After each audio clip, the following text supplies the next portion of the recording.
Hello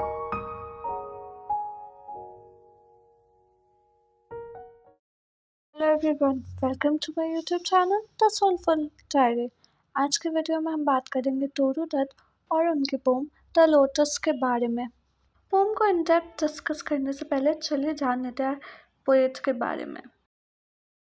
चलिए poet के बारे में डिस्कस करते हैं। टोरू दत्त और Tarulata Dutt was an Indian poet born in the Bengal province in 1856 to the well-known Ram Bagan Dutt family as the youngest child of Govind Chandra Dutt and Shetu Ramani Mitter. Toru belonged to a family of writers. Her father, Govind Chandra Dutt, who was an employee of the government of India, was a linguist and also published some poems. Her mother, Shetormani Mitter, was a woman who loved Hindu mythology and translated the book The Blood of Christ into Bengali. Because of her father's governmental employment, the family traveled frequently. In 1862, her family embraced Christianity and was baptized. Toru was only 6 at that time, and this was a major event in her life. Though she remained a devout Christian all her life, the Hindu system of belief never lost its sheen with her, and its influence can be seen in most of her works. After being met with social rejection and isolation as a result of their conversion to Christianity, Toru Dutt's family moved to Mumbai for a year. Upon returning in 1864 to their home of Calcutta, Toru's brother Abju died of consumption. The family moved to France in 1869 following the death of her brother Abju. In France, she was educated in language, history, and the arts. Toru, along with her sister Aru, mastered the French language during their short stay in France. This fascination with the French language and culture would be sustained through Toru's life, and her favorite authors were the French writers Victor Hugo and Pierre-Jean de Beranger. Sometimes later, the family moved to Britain, where Toru pursued her education at the University of Cambridge.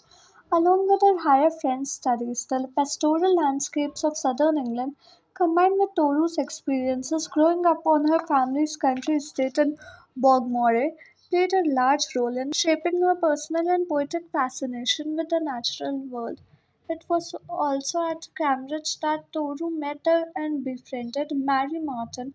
Their correspondence lasted even after the family returned to Bengal in 1873. Later on, these letters became a major source of information after about Toru's life.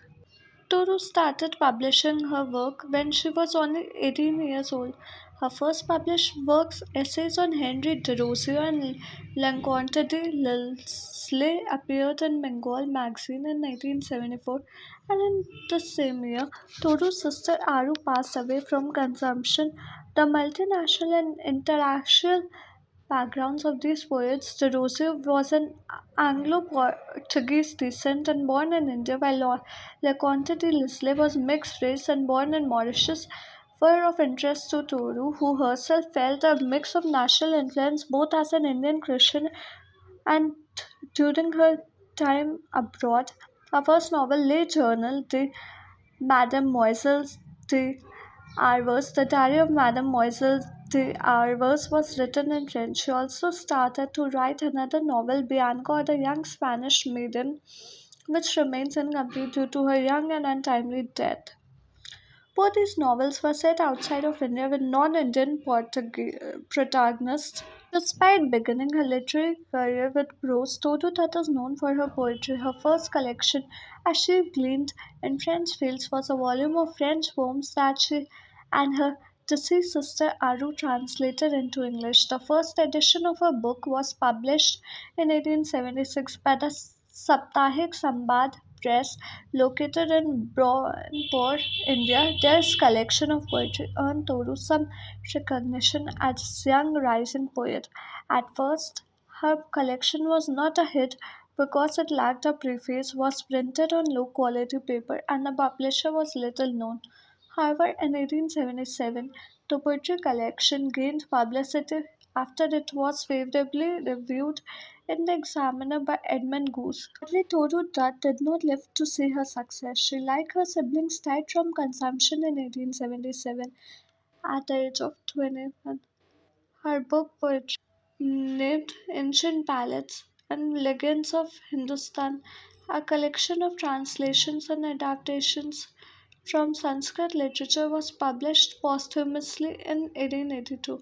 And when Goose wrote the introductory memoir for the collection, he said, describing Toru, she brought with her from Europe a store of knowledge that would have sufficed to make an English or French girl seem learned, but which in her case was simply miraculous. Her more popular poems include Sita, the Lotus, Lakshman, our Casuarina tree, the tree of life, and Bhutto.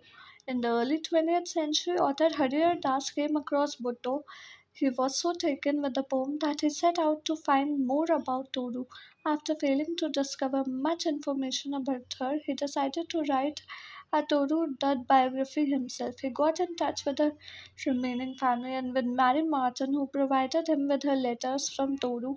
1921, he published his biography, Life and Letters of Toru Dutt.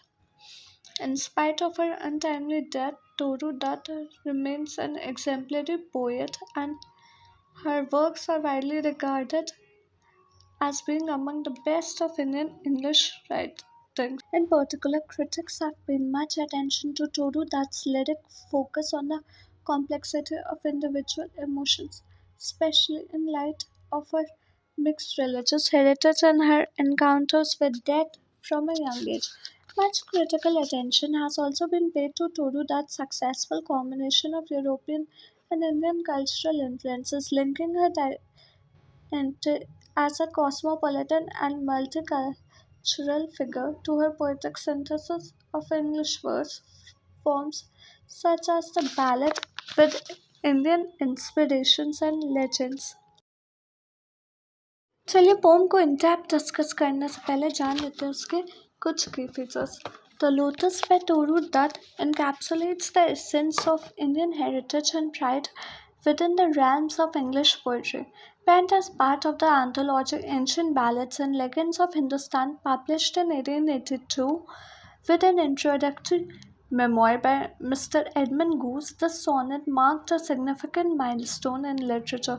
With its 14 lines, The Lotus resonates as a poignant testament, introducing a genuinely Indian theme in a poetic form previously unexplored. Within its verses lies a sincere tribute to the rich intellectual traditions of India, reflecting a profound sense of cultural identity and reverence for native roots.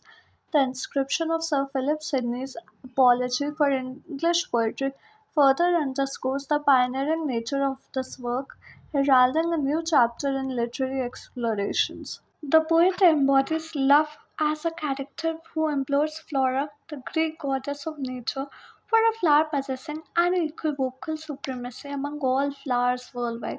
The ongoing rivalry between the lily and the rose has persisted for an extended period. Esteemed poets have extolled their beauty in songs, both flowers garnering equal praise. Each possesses distinct qualities that prevent one from overshadowing the other. The rose cannot attain the ethereal pallor or majestic stature of the lily, while the lily cannot exude the same allure as the rose. The lily holds sacred ties to Juno, the wife of Jupiter and the goddess of fertility and protection, whereas the rose is associated with the Greek goddess Psyche. Considering these aspects, love yearns for a flower that amalgamates the unique traits of both the lily and the rose, a flower possessing the lovely attributes of the rose and the dignified presence of the lily. Upon Flora's inquiry about its color, lover in love initially chooses the red hue of the rose, then pleads for the purity of lily's flower. Eventually, love desires both colors.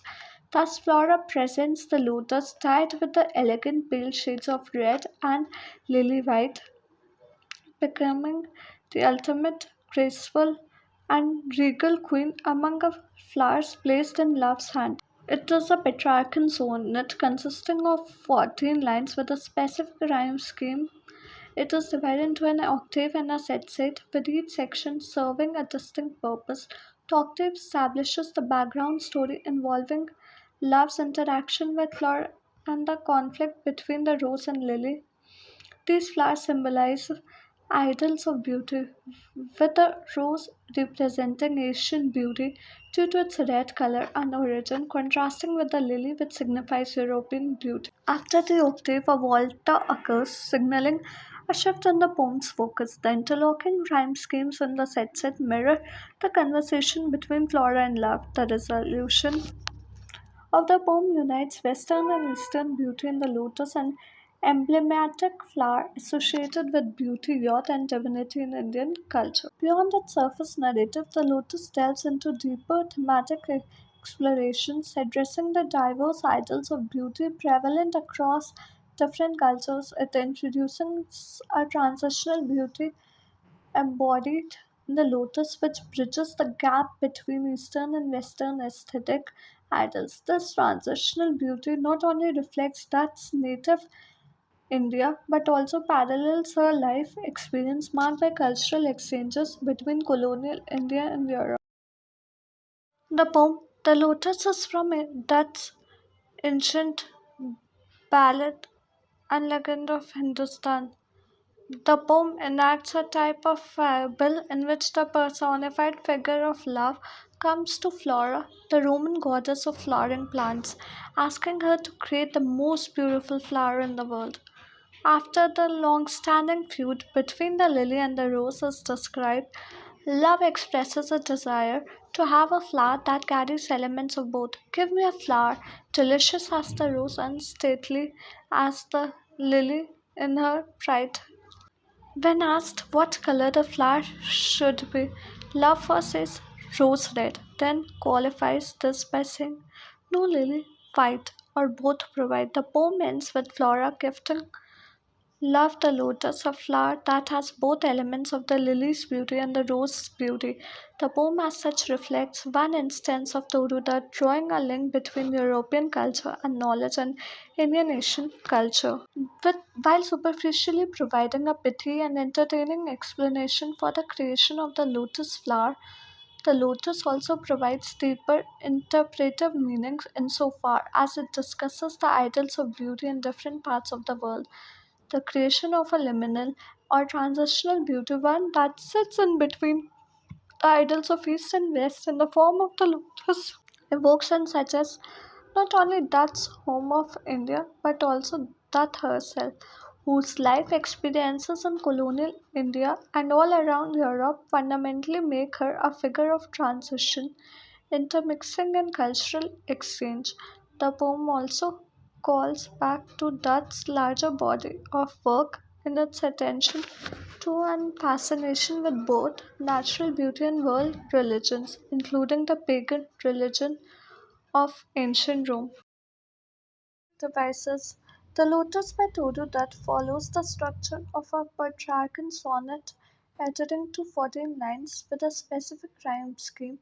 The poem divided into two sections, the octave and a set. The octave lays out a narrative background while the set represents the dialogue between Flora and Love. The use of interlocking rhyme schemes in the set mirrors the conversation's structure, emphasizing the exchange between the mythic characters. Additionally, the vowel or turn after the octave signifies a shift in the poem's focus from the backstory to the resolution. The poem explores various thematic elements primarily centered around the ideals of beauty across different cultures. It symbolically contrasts the ideals of Asian beauty presented by the red rose with European beauty embodied in the white lily. The conflict between differing aesthetics perceptions forms a central theme throughout the poem. Moreover, the lotus addresses the concept of transitional or hybrid beauty symbolized by the lotus, which integrates Eastern and Western beauty ideals. This transitional beauty not only reflects cultural amalgamation but also parallels the life experiences of the poet Toru Dutt as she navigated between colonial India and European cultures. The poem, in its exploration of diverse cultural identities and perceptions of beauty, encapsulates the broader themes present in Dutt's body of work. This by Toru Dutt intricately explores contrasting ideals of beauty embodied by the rose and the lily, symbolizing Asian and European aesthetics respectively. This Petrarchan sonnet concludes with the creation of the lotus, symbolizing a harmonious fusion of Eastern and Western beauty ideals. Beyond its narrative of mythic introductions, the poem delves into themes of cultural synthesis, transitional beauty, and the coalescence of diverse cultural identities, offering a profound reflection on the universality and synthesis of beauty across various cultures. Thank you. I hope आज की video आपको पसंद है। कैसी लगी हमें comment करके बताएं, और अगर वीडियो अच्छी लगे तो like share and subscribe to my channel. और हमें ये भी कमेंट करके बताएं कि आप आने वाले वीडियोस किस टॉपिक पर देखना चाहते हैं। मिलते हैं कल एक और इन्फॉर्मेटिव वीडियो के साथ शाम 4 बजे। Thank you.